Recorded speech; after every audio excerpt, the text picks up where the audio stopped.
Obviously, we talk about money. This is a Sharp Mind show. We're going to talk about money, baby. Trump proposes a 50-year mortgage. What will this do? What will this do? What will this do?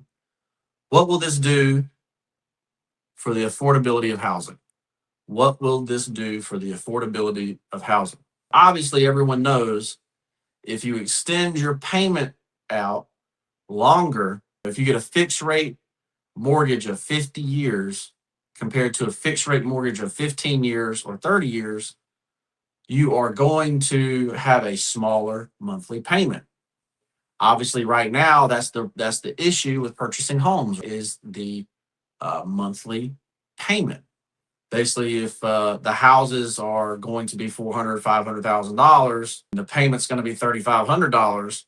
Normal Americans that make 60 grand a year can't afford that mortgage. However, if you extend the mortgage out to a 50-year mortgage, that payment becomes $2,600 a month, which then a normal American may be able to afford. That basically doubles the price of the home. So if you're buying a home for $500,000, you're really going to be paying over $1 million for that home, right?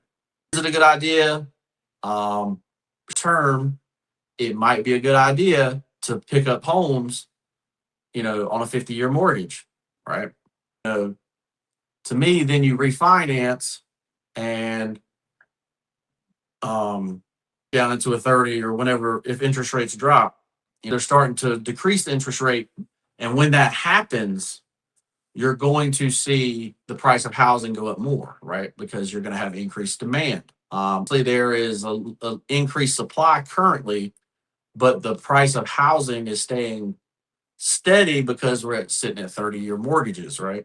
30-year mortgages with low interest rates, and you basically can keep the price of housing steady because that person doesn't necessarily have to sell. There's there's going to be very few people that may have lost their job. With still 4.5% unemployment. You're talking about very few people that are going to have to sell their homes, right? Have to, right? The only time you would see, maybe the price of housing start to drop, right?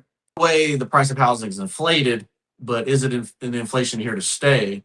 And pretty much him proposing a 50-year mortgage, that's basically what's going to happen. But you are going to pay a lot more for the home if you actually completed the 50-year mortgage.